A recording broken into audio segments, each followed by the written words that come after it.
Hello and welcome to Coaching Think Talk. I am Coach Cherry Minas from Life Coach Philippines, and this is Coaching for Leapformation. This coaching conversation is for individuals who are looking for the meaning of their lives, for the purpose of their lives, because they do not want where they are now. They say, I believe there's something more in store for me than this. There's something more for me. This is not where I should be. This is not what I should be doing. That is the thought in their head, and they are in constant search of what they want to do in life. They're like confused and like, I don't know what I really need to do. I don't know what I am called for. Therefore, they attend a lot of seminars and webinars and a lot of trainings in order for them to actually find that meaning, that purpose of their lives. And my mission is to help these people have that space where they can actually express and where they can actually find that missing piece, which is in them all this time. So thank you for joining me live today, and please leave your digital footprints by letting us know where you are coming from today. Please do tag a friend and circulate this video to help us reach more individuals who might be in need of what I'll be sharing with you this session. You may also give us some shout outs to people, or you may also give some shout outs to people you want to greet and reach out with some inspiring message. If you are watching this on a replay, please do comment hashtag replay. Please, yeah, and I am streaming via FB page of Life Coach Philippines and YouTube channel Coach AI-Connect. If you are new to our platform, please like, follow, and subscribe. So there, yes, how are you today? If you have been following me, again, if you're looking at the title of our session for today, it's entitled Electrochemistry Powerful Conversion. So what I do is that I get a topic from our science topics, from our science books, and then relate it to our life, to our real life. So for today, the title of our conversation, coaching conversation, is going to be Electrochemistry Powerful Conversion. So what do you think will be the relationship of what electrochemistry in your life? So before we continue with our discussion for today, let me introduce a little bit about myself. So I am life coach Minas. I have been certified through co-actively co-create life coach certification by Master Coach A. And if you have been seeing our posts, then you know that uh, we are or we got an accreditation. Master Coach A got an accreditation for this life coach for CACC, or coach co-actively co-create life coach certification program. So if you avail of that, if you get our certification from Life Coach Philippines, from co-actively co-create life coach certification program, then you'll get 40 points, 40 CPD points. So that's new, and that's really good news. So more about me. I am also a chemical engineer by training. Training meaning that's what I finished in school. I graduated from St. Louis University, Baguio City, and my first job was a technical engineer. I was a support for salespeople in a local manufacturer of lubes or lubricants and fuel. So actually, we also distribute um, some Japanese brand lubricants. So that was my first job. During that time, I was a lost sheep. Like during that time, I was that person who was like, ha, is this really what I am called for? So if you remember my introduction, these are the people that I'm looking for, the people who are looking for the meaning of their lives because they don't want where they are now, yung mga hindi mapakali. Like mm, hindi sila maupo sa isang position, so sa isang lugar. So Yun, yung mga gusto kong tulungan. So, yeah, I was in that position before. That was 2012. And then after 1 year, almost more than a year, I transferred to sales. I shifted to sales. So sabi ko, pwede naman pala akong kumausap ng mga tao because as a technical engineer supporting our salespeople before, I would also talk to our end users. I would also talk to, yung mga gumagamit ng products, and I would hear mga hinaing, mga complaints, and yung mga ano nila sa buhay. So, I go over like I'm a person who would talk not just about my product but also like how about life. So, because I believe that we should talk about life. So, yon. And yeah, some people find it okay, but some would be like, huh. So there, which of saan ka dun sa dalawa? Okay lang ba sa'yo pag-usapan yung buhay or no? So there.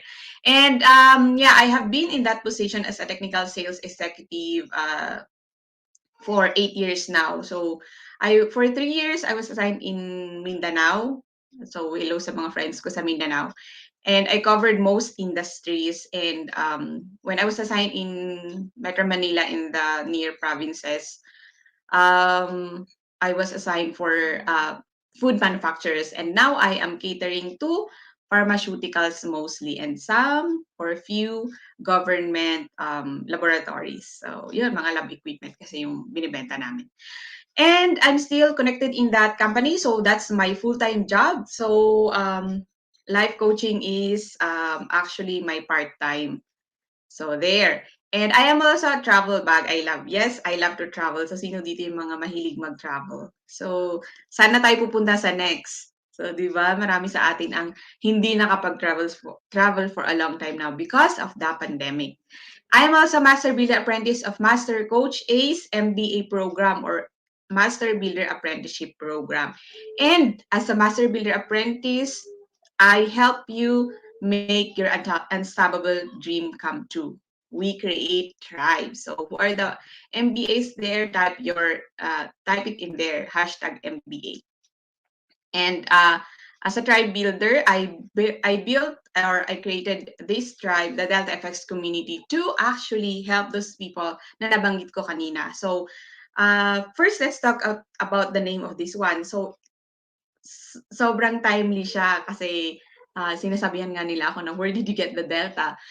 Because ngayon, di ba narinig natin the variant of the virus that we have now is Delta variant, di ba? So, it's named because those are Greek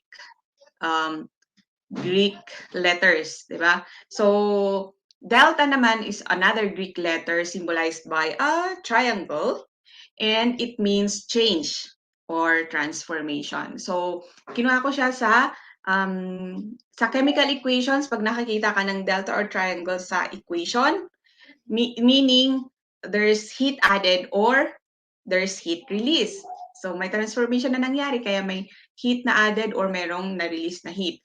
And then, kapag naman sa physics or sa ibang mga formula, pag nakakita ka ng delta, for example, sa thermodynamics, delta E, delta S, meaning change in entropy yung delta S. So, S2 minus S1 is your change in delta. Or yung pinakamadali, time, change in time.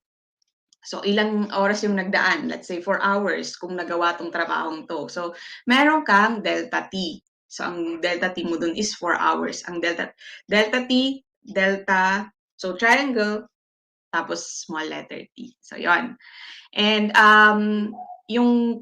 itong community na to, na-create ko itong Tribe the Delta FX community is for people who are, again, looking for the meaning of their lives. Alam mo sa sarili mo na meron ka pang magagawa sa buhay, pero nasaan ano kayang gagawin ko? Sa lahat ng alam mo, ano yung gagawin mo? So, ganon. Confused ka sa buhay mo ngayon. And yun, you're in search talaga. You're in search. So, mahilig ka mag-attend ng seminars maybe, mahilig kang mag-attend ng mga classes, pero you don't implement or you would always have self-sabotage along the way of your own success. So, di ba, parang ang dami mong alam may skills ka, pero why? Why is this happening to me. So maybe ganun yung mga conversations mo. And you have had a lot of wrong decisions na yun, I mean, embarrassed ka or shameful ka. So there. And I invite you to join me in this community. And if you know someone who is in that position, then invite them to join me inside the Delta FX community. So hanapin mo lang siya sa Facebook, the Delta FX community, and answer the questions so that I can let you in. So that's the tribe that I am building.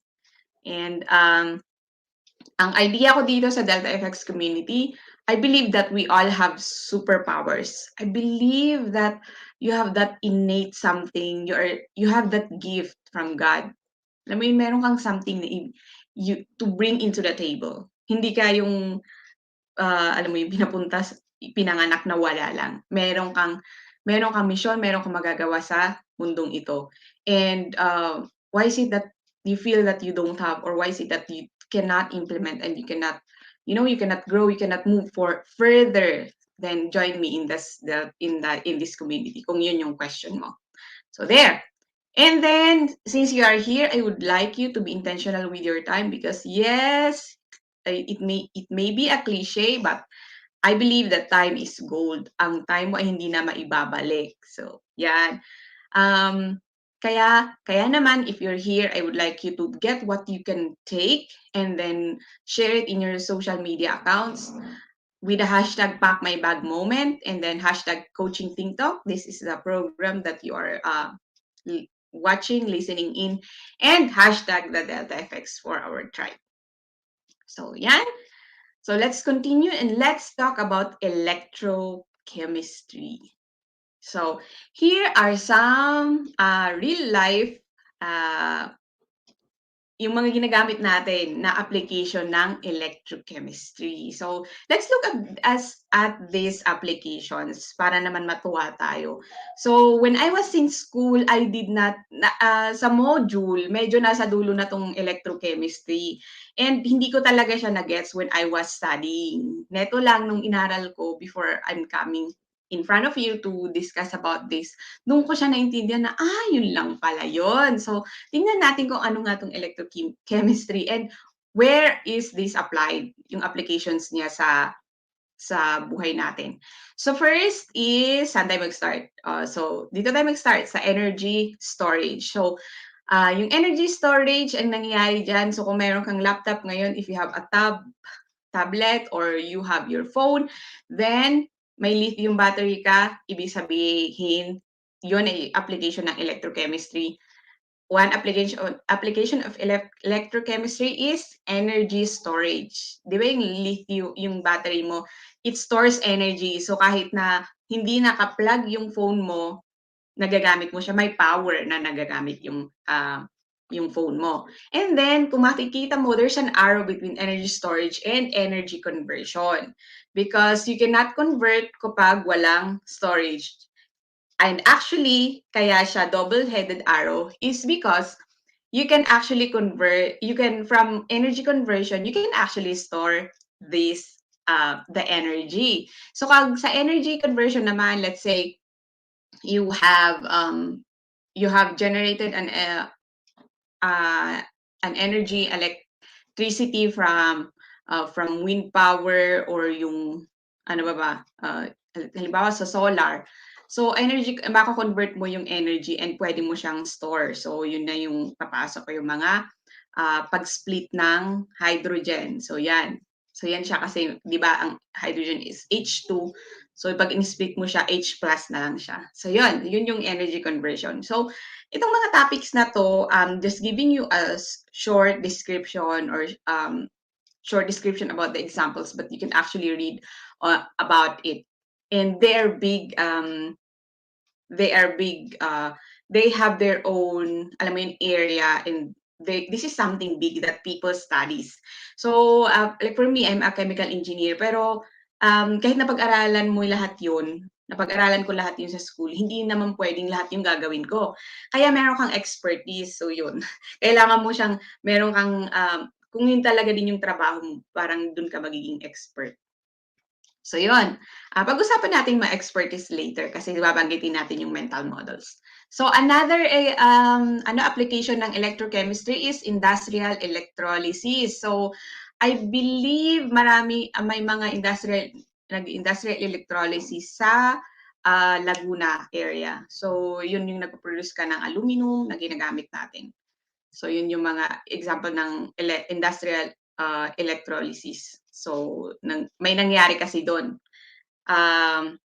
Later on, I will describe to you what electrochemistry really is. Pero ito yung mga application niya. And next is organic electrosynthesis. So dito naman yung isa sa mga client ko, yung mga pharma. So doon lumalabas yung mga products mo na gamot. May ibang pharma na ginagamitan mo siya ng electrochemistry. So yon. Next is corrosion. So if you know corrosion, pinakamaano na example niyan, makita nyo later is yung iron na mayroon kang oxygen and water, magkakaroon ka ng corrosion. But we don't want corrosion, di ba? Because it can economically magkakaroon ka ng loss. Pag nag-corrode yung let's say yung bridge, pag nag-corrode yung bridge, kailangan mong palitan, di ba? So, paano siya nagagamit? At actually, the process of corrosion is electrochemistry redox reaction.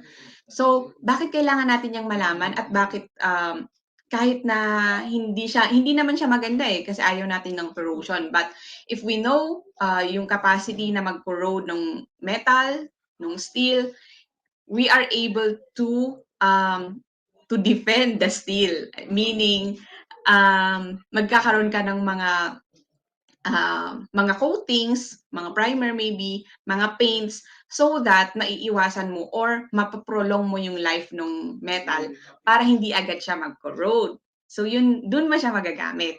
And then next natin is yung sensing. So yung mga diabetic, pag-check ng kanilang glucose, ito siya ginagamit, yung electrochemistry. So nasisense niya kasi yung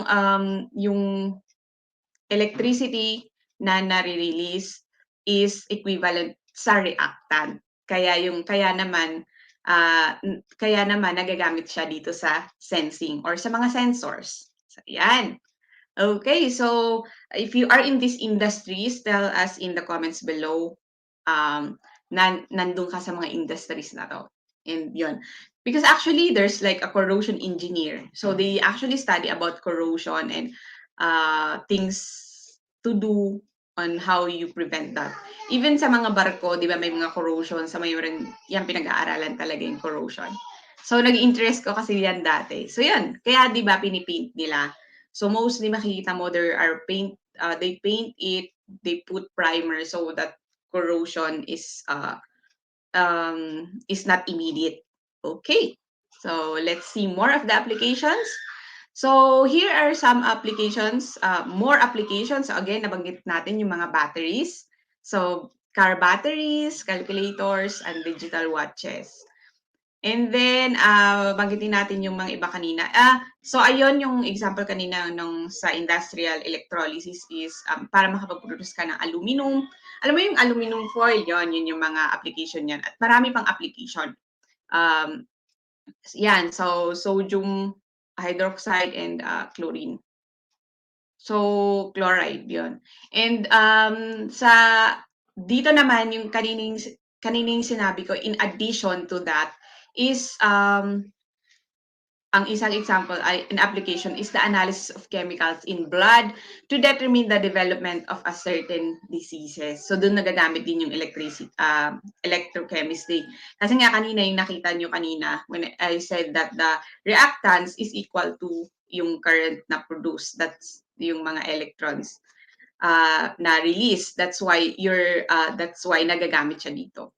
And then some others here mentioned is yung I don't know if merong breathalyzer dito sa Philippines, but when you go abroad, di ba? My experience when I went to New Zealand, so ang daming Pinoy doon, di ba? So I stayed with a friend who is Filipino and yon talagang binibreathalyzer sila kung nakainom. So yun din, ang application ng breathalyzer na yun is electrochemistry. So, yun. And then, yun, nabanggit na natin kanina yung sa diabetes. So, there. So, actually, ang electrochemistry is seen in nature. So, actually, yung sa cell electrochemistry that is also electrochemistry and also in a lot of industries. Kagaya nga nung kanina nabanggit natin sa pag-store ng energy, sa conversion ng energy, sa pag-produce ng aluminum and a lot more. So, there. So, let's define what electrochemistry is. Electrochemistry is the study of chemical processes that causes electrons to move. So, yun yung mga, alam mo yun na ano yung electron. So, yun.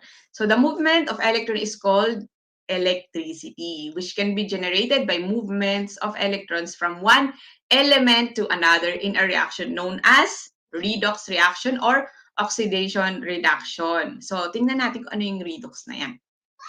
So, look at this example. So, let's look at the first na equation, yung zinc plus copper sulfate will produce zinc sulfate plus copper. So, kung makikita mo dito, yung zinc dun sa reaction ay na-oxidize siya. Ibig sabihin, nag-add ng oxygen. So, na-oxidize siya, nag-add. Kaya meron na siyang zinc plus 2 dito sa kabila. And then, yung copper mo dito sa reactants ay na-reduce siya dun sa yung yield. So, makikita mo yung numbers niya na nag-reduce. So, kung titingnan natin yung electronic concept, so makita mo dito sa presentation, yung zinc natin, nag-loss siya ng 2 electrons nung nag-react siya sa copper sulfate. Tapos, yung sa copper sulfate ay na-reduce. Ibig sabihin, nag-gain siya ng 2 electron, kaya siya nakakatayong mag-isa. Diba? So, kung naalala mo ba yun sa chemistry mo? So, a redox reaction is made up of oxidation reaction and reduction reaction occurring simultaneously. So, naalala nyo ba yung corrosion? Pinakamadali kasi yung corrosion kasi makikita mo everywhere, diba? So, dito, sa reduction natin, yung iron natin, so ayun dyan sa picture. So, yung iron plus oxygen and water, yung iron mo is ma-oxidize siya. And then, yung oxygen mo, siya yung magre-reduction. Siya yung magigain ng electrons. So, yun yung nangyari sa reaction. Kaya yung product mo, yan na yung iron, yung Fe2O3 na nakikita mo dyan. Yun. Yun yung formula ng corrosion or ng ano bang corrosion sa Tagalog. Yun yung formula ng corrosion. So, yun yung nangyari dito. So, simultaneous siyang nangyari. So, nakita nyo ba yan? Both siyang nangyari sa isang reaction para makaproduce siya ng corrosion. So, yun. And yung mga examples ko kanina, ganun din yung nangyari. So, ano siya? Simultaneous siyang nangyari sa isang reaction. So, naalala ko to dati kasi ito yung mga balancing. So, yun. Okay. So, let's look at this. So, ayan, pinag-usapan natin yung electrochemistry kasi di ba ang subtitle ko kanina is powerful conversion. So, kung makikita natin ito, so, ito pala yung nangyari, di ba? Sa buhay natin, paano natin siya i-relate? So, meron pala, kung gusto mong ma-transform yung buhay mo, paano mo gagamitin yung electrochemistry, yung redox reaction or yung reduction, oxidation reaction in your life?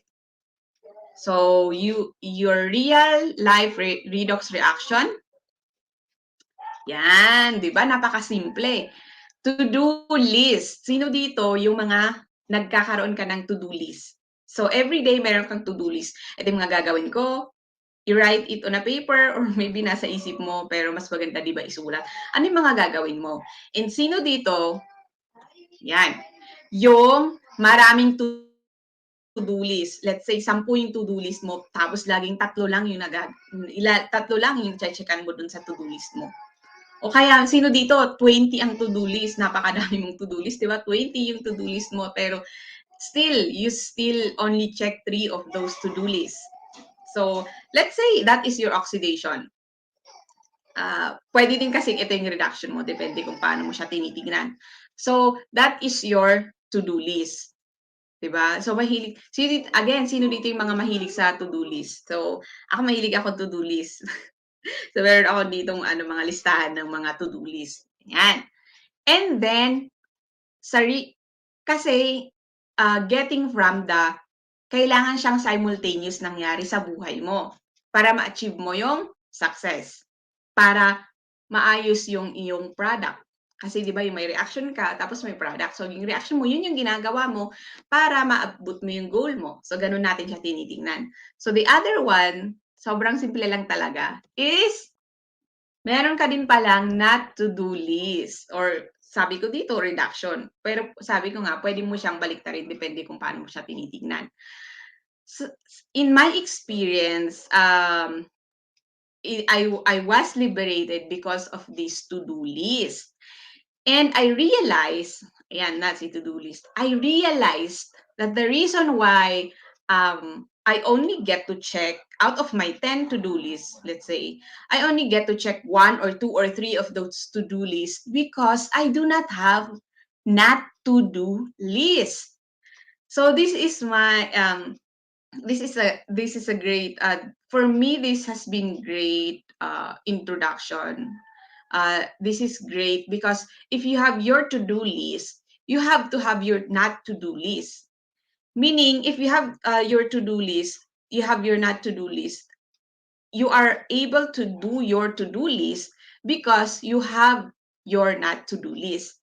So if you're going to write it, let's say you have a fridge, you have a refrigerator, tapos doon mo dinidikit yung to-do list mo, pagtabihin mo sila. You have to also write your not to-do list. What are the things that you will not do for you to achieve your to-do list, for you to achieve your goal? Because sometimes we have our to-do list, but if we just shrug off our not to-do list, we forget and we are carried away, we are distracted with what we need to do to achieve our goal. So 'di ba, yung sa akin ang ganda nito. So sometimes you can actually start with not to-do list and then your to-do list. It depends on what will work for you, but make your to-do list and your not to-do list. So your not to-do list is very important for you to focus on your to-do list. For you to remove distractions. So for example, what are the distractions? Example for me, for my not to-do list is, for example, let's start with to-do list. My to-do list today is to submit my quotations to my client. And then my not to-do list is for 2 hours, for 1 hour, I will not check my phone. I will not check, I will turn off my notifications so that I will not be disturbed when there's a ding. I don't get disturbed. So, for example, in the morning, I've learned with Master Coach A, and as a bonus for our CACC certification, there is like the first hour you're going to work yung pinaka-hardest na job mo. Halimbawa, dun sa to-do list mo, alin yung pinaka-mahirap doon, and alin doon yung first hour mo, yung gusto mong gawin sa first hour. Mostly yan sa akin for growth. For growth ko yung first hour ko. Hindi siya work-related. So it's more on about me. More on life coaching siya. So, yon. And then your not to-do list, and then kapag nalagay ko doon na to-do list ko is yon, and meron akong 1 hour allotted for that. Ang ng number 1 ko, katapat niya dito sa not to-do list ko is yung phone ko nasa other room. So I will not check my laptop, I will not check my phone. Because there's a lot of notifications, I'll get disturbed. Kasi nga gusto kong mag-concentrate dun sa first hour ko, because my first hour is I want to create.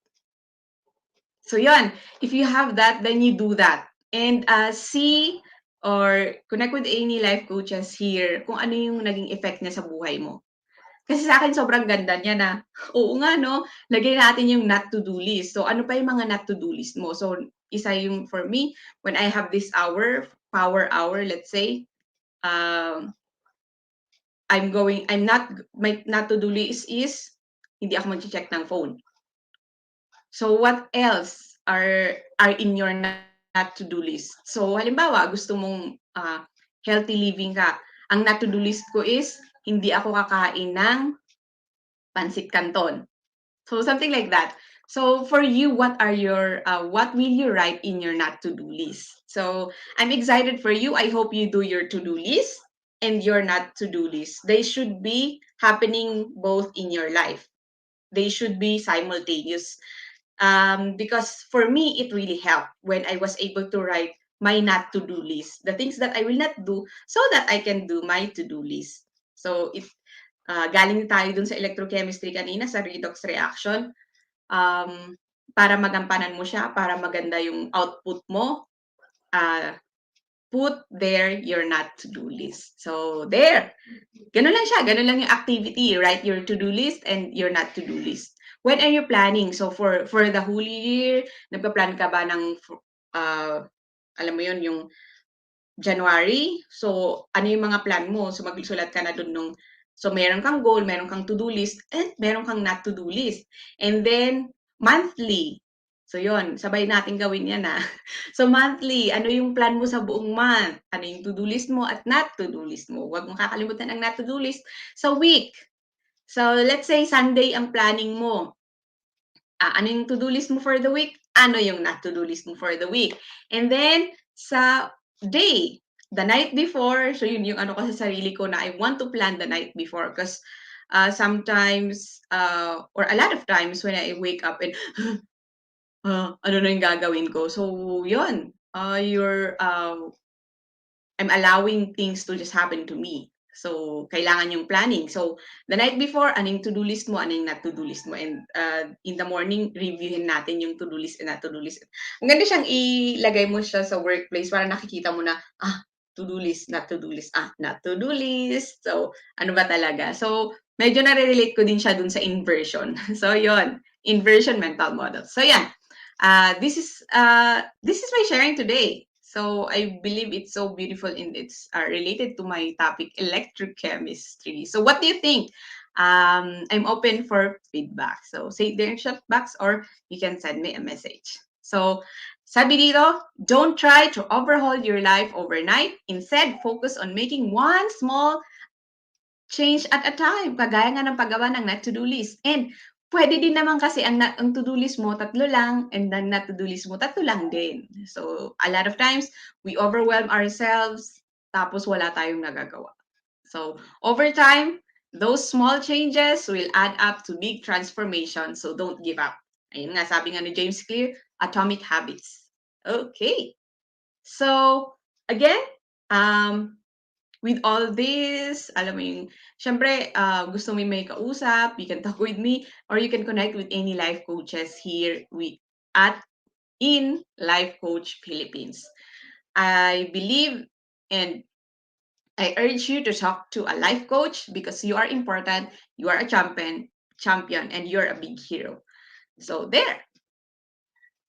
And I am inviting you because we are talking about transformation. And when you are one person, let's relate to our topic today. When you are one person who you have a lot of to-do list and like you're not actually going through your to-do list and you're just accomplishing part of what you want to do and you're not really moving forward, what is the reason? There's a reason. There's a clog. May bara. Anong nangyayari? Then join me in this 6-week journey to finding who you are, what you want, and putting the puzzle pieces together.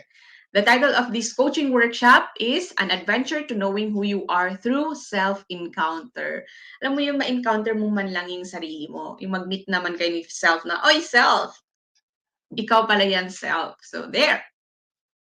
And this is the program. So if you want to know more about this program, if you want to join me in this adventure to knowing who you are through self-encounter, then connect with me through my page and through my number. So ito yung aking dito mo ako pwedeng i-message sa Facebook, Cherry Minas, Facebook page, Life Coach Cherry, and Facebook group. Again, if you resonate with any topics, with any of this transformation, talking about, being lost and not knowing what to really do, then join me inside the Delta FX community. And here's my number, 0949-732-5568. So how did you find our sharing for today?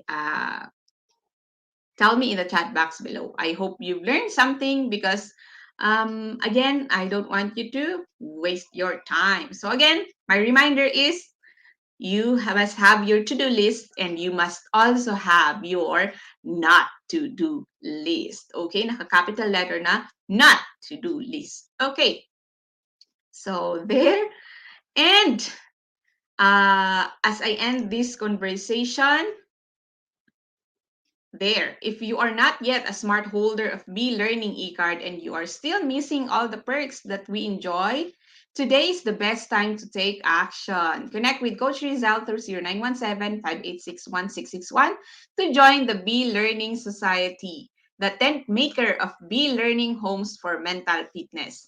Enjoy 5% food and beverage discount from Decaf Coffee Republic, and get full access to Mental Model Masterclass by Master Coach A happening every third Saturday of the month, plus a benefit of 90-minute free coaching session with senior coaches from Life Coach Philippines. Save the date for this month. It's going to be September 18. That's on Saturday already. It will be at 7 p.m. Classes start at 7 p.m. So invite your friends now. Check with us and register now. Okay? So on Saturday, September 18th at 7 p.m., Master Coach A will teach us about the multiplier skills mental model mastery. Discover the scary truth behind the garbage in, garbage out principle of learning. Know how consuming the wrong information can make you more ignorant, fixed minded, assuming, overconfident, and blind followers of pseudo expert giving cheap jack advice. Learn what and how you should be learning so that you can experience accelerated success with less wasted time. Because again, time is gold. For more information and registration assistance, connect with Coach Rizal through 0917-586-1661. If you are new to this concept of mental model is an explanation of how something works. It is a concept, it is a framework, or worldview that you carry around in your mind to help you interpret the world and understand the relationship between things. Mental models are deeply held beliefs about how the world works. Ang tanong, what mental models do you have? And why mental models are important? Because by building up a base of the most valuable and universal mental models, you are building up your trunks of knowledge that you can use for the rest of your life. Mental models are a critical category of knowledge that gets more relevant over time and can be applied across a wide array of different domains. You can actually teach it to children. Hmm. So register now and connect with Coach Rizal through 0917-586-1661. And as I end this conversation, let me invite you to be part of what we are doing as an organization of professional life coaches. So we have this for individuals who intend to become or to embark on a journey of becoming a certified life coach. Master Coach A now offers co-actively co-create life coach certification program, and this is a comprehensive approach to learning and mastering life coaching as an active process of creating a new path to achieving result in life so that success is inevitable in every coaching relationship.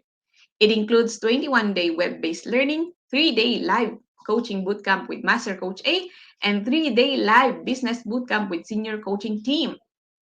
The program package also comes with many other bonuses. And again, yung nabanggit ko kanina, it got 40 points for 40 CPD points. So congratulations to Master Coach A.